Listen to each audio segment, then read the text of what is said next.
सामान्यतः ऐसा होता है जैसे मेरे साथ बाल साहित्य हमेशा चिपका ही रहता है, जीवन का एक बड़ा हिस्सा उस काम में गया, वैसा ही उनके साथ भी है। लेकिन साहित्य जगत के बीच में एक पर्चा आउट करना चाहता हूँ।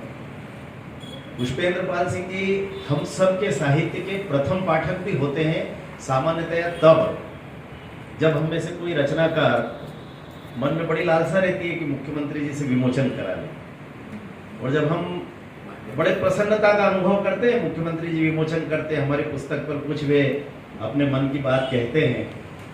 लेकिन आपको बताऊं कि उस पूरी प्रक्रिया से गुजरने के पहले हम सबका साहित्य जिस प्रथम पाठक के हाथों से गुजरता है वो भी पुष्पेंद्र पाल सिंह जी होते हैं, और इसके वो एक बहुत अच्छे पाठक और समीक्षक हैं। ये मैंने कई अवसरों पर अनुभव किया।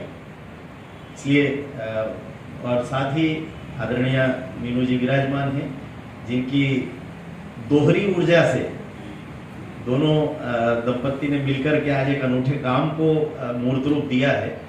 उनको भी प्रणाम करता हूँ।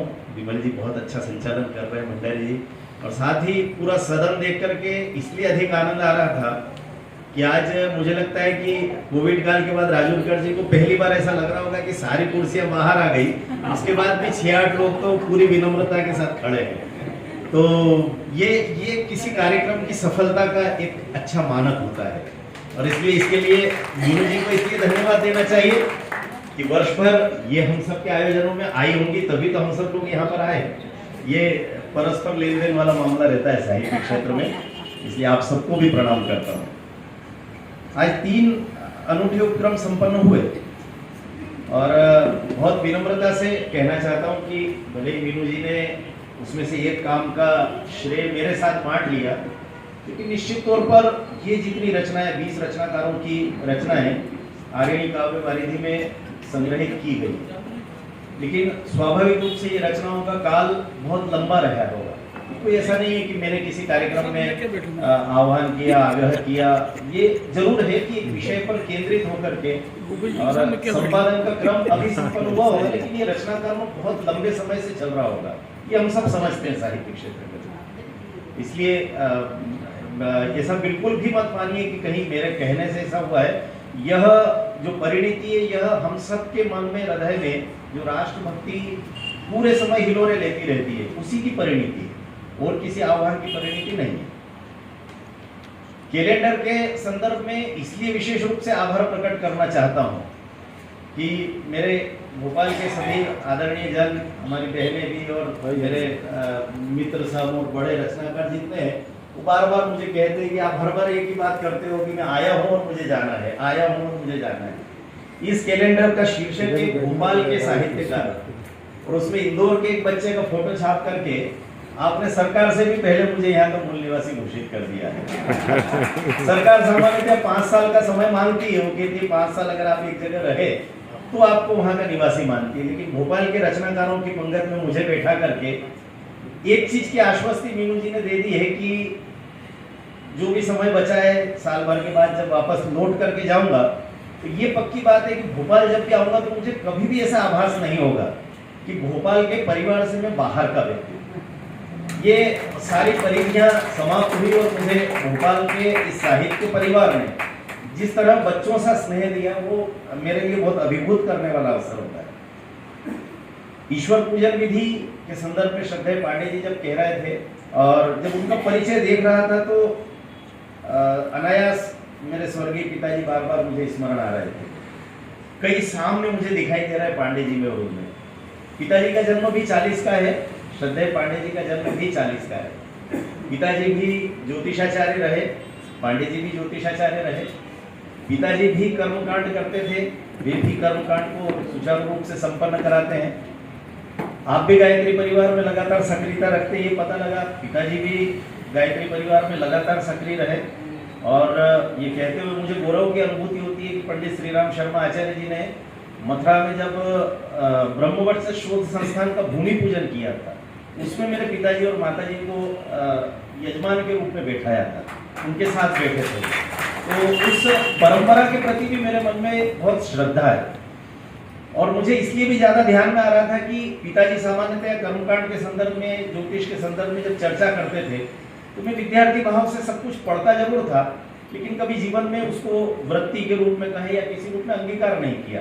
मुझे आता सब है, कर्मकांड भी करवाता हूँ, कथा करवाता हूँ, हवन करवाता हूँ, और ये पिताजी जानबूझ करके डांट करके मुझसे करवाते रहते थे। जब मैं पहली सत्यनारायण कथा मैंने लगभग 500 लोगों के बीच में पढ़ी, तब मैं छठी कक्षा का विद्यार्थी था। और इसलिए मुझे लगता है कि इन परंपराओं के प्रति कई बार समाज में इस तरह का भाव रहता है कि ये पता नहीं ढकोसलेबाजी है, पोंगा पंडित लोगों का काम है, दक्षिणा वसूलने के प्रकार है। लेकिन मैं आपको सच बताऊं, अगर आप आधुनिक भाव से भी विचार करें, इन दिनों एक शब्द लगातार हमारे यहाँ प्रचलन में, स्किल डेवलपमेंट। हम लगातार परेशान रहते हैं, नई पीढ़ी के पास जॉब नहीं है, वो क्या काम करे।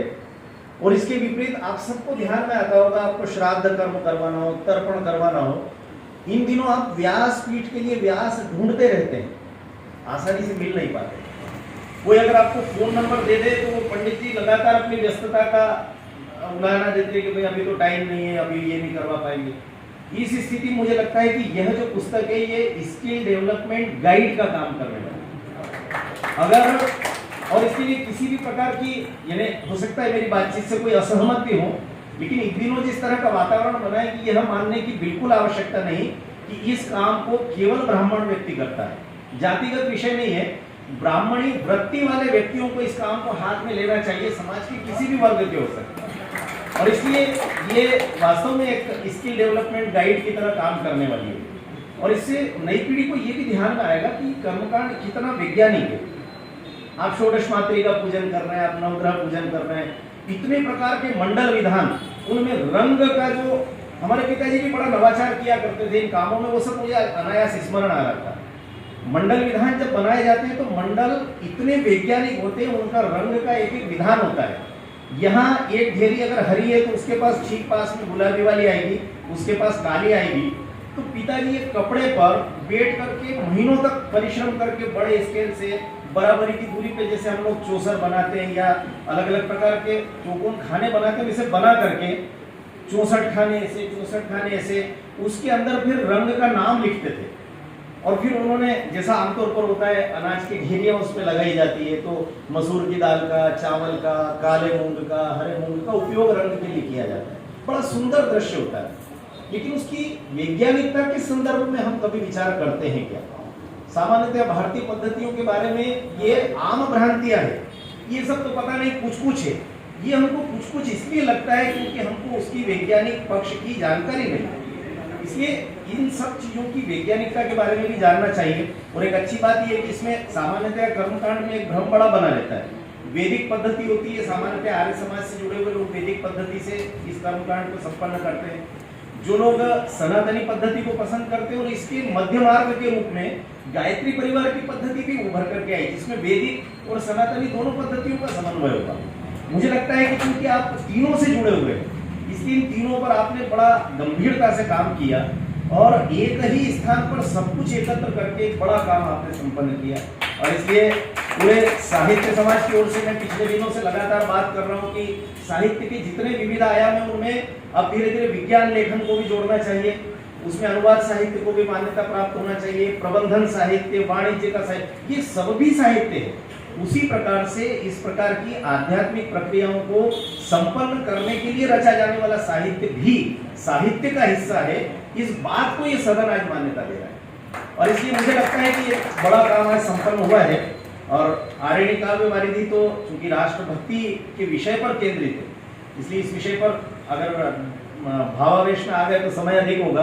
इसलिए केवल इतना कहना चाहता हूँ कि आज से लगभग 10-15 वर्ष पूर्व संस्कृति मंत्रालय के माध्यम से एक देशभक्ति के विविध आयाम एक संगोष्ठी इंदौर में संपन्न की थी। मैं उसका संयोजक था और तब मुझे पहली बार, क्योंकि बच्चा हूँ इसलिए लगातार सीखने का प्रयास करता हूँ, देश भर के वरेण्य विद्वान आए थे अलग अलग क्षेत्र के। उस समय के सीबीआई के डायरेक्टर वो भी आए थे, साहित्य क्षेत्र के, अर्थ जगत के, कला जगत के, सब क्षेत्र के। और हर क्षेत्र के राष्ट्रभक्ति के आयामों पर जब पता लगा तो लगा कि वास्तव में राष्ट्रभक्ति केवल वह नहीं है जो सामान्यतया समाज में प्रकट होती है। जैसा भी श्रद्धेय पुष्पेंद्र पाल सिंह जी कह रहे थे ना कि राष्ट्रभक्ति को हम कोई इत्र और डीओ की तरह छिड़क करके नहीं निकलते। राष्ट्रभक्ति तो हमारी धमनियों में 24 घंटे दौड़ती रहती है रक्त की तरह। और इसलिए इस राष्ट्रभक्ति के अनेक आयाम हो सकते हैं। और विशेष करके जब मैं बार बार ये सब विषय ले रहा था तो आपको आश्चर्य लगा होगा कि अर्थशास्त्री ने क्या विषय रखा होगा। अर्थशास्त्र विशुद्ध स्वार्थ का विषय माना जाता है। लोगों को लगता है जो कमा रहा है उसका लाभ है, जो खरीद रहा है उसका लाभ है, एक दूसरे को भुगतान कर रहे हैं, इसमें राष्ट्रभक्ति हो सकती है क्या? तो केवल एक उदाहरण आप सबको बता करके अपनी बात को समाप्त कर रहा हूँ। और वो उदाहरण मुझे बहुत अपील करता है। राष्ट्रभक्ति के जितने आयाम उसमें प्रकट हुए हैं उस संदर्भ में मैं ये उदाहरण रखना चाहता हूँ। गुजरात का एक बालक चल करके अमेरिका में गया, सामान्य बात थी। अमेरिका में जाकर के उसने स्टॉक एक्सचेंज में अपनी कंपनी को रजिस्टर्ड करवा लिया, सामान्य बात थी। रजिस्टर्ड कराने के बाद अरबों खरबों का व्यवसाय किया, ये गुजराती के लिए ये भी सामान्य बात थी। लेकिन उसने अपनी उस कंपनी को ले जाकर के ब्रिटिश स्टॉक एक्सचेंज में अमेरिकन कंपनी के एक्सटेंशन के रूप में रजिस्टर्ड करवा लिया। ये भी उस अर्थ जगत की सामान्य बात थी। लेकिन अनायास ऐसा हुआ कि वह युवा अचानक निकल पड़ा पूरी दुनिया के शेयर पर, अरबों खरबों के डॉलर जेब में लेकर के एक अमेरिकन कंपनी के सीईओ के रूप में, और ढूंढता रहा 1000 साल पुरानी कंपनी के शेयर, खरीदता रहा। जिस शेयर की कीमत 10 पैसा थी उसका 10 लाख ले दिया। लोगों ने कहा पागल हो गया है। गुजराती लोग ऐसी मूर्खता करते हैं कि इस शेयर की कोई कीमत नहीं। लेकिन एक दिन ब्रिटेन की धरती पर पूरी दुनिया के पत्रकारों को बुलाकर उसने कहा कि जिस ईस्ट इंडिया कंपनी ने मेरी भारत माता को 200 साल गुलाम बनाया था, वह ईस्ट इंडिया कंपनी अब भारत माता के एक बेटे की गुलाम हो गई। मैंने उस ईस्ट इंडिया कंपनी के लगभग 51% शेयर खरीदते ही मालिक हो जाते हैं। मैंने तो 75% शेयर खरीद लिए। दुनिया के लोगों ने कहा अब क्या करोगे? अब अंग्रेज लोगों की नाक का सवाल है। जो शेयर 10 पैसे का था वो तो 10 लाख में खरीदा, लेकिन तुम तो गुजराती आदमी हो, तुम अब इसको 10 करोड़ में बेचोगे, 100 करोड़ में बेचोगे तो अंग्रेज खरीदेंगे। उसने कहा क्षमा करिए महाराज, इसमें से एक भी शेयर अब बिकने वाला नहीं है, एक तगारी में सबको रख करके आग लगा दूंगा। ये कंपनी अब जीवन भर मेरी गुलामी से मुक्त नहीं हो सकेगी। ये ईस्ट इंडिया कंपनी अब सदैव के लिए भारत माता की गुलाम रहेगी। तो ये जो राष्ट्रभक्ति है ये किसी भी क्षेत्र में प्रकट हो सकती है। ये उसका एक श्रेष्ठतम उदाहरण है। मीनू जी को और पांडे दंपति को एक साथ ही बधाई देता हूँ कि आज इस सुंदर आयोजना को उन्होंने साकार किया। बहुत बहुत धन्यवाद, नमस्कार।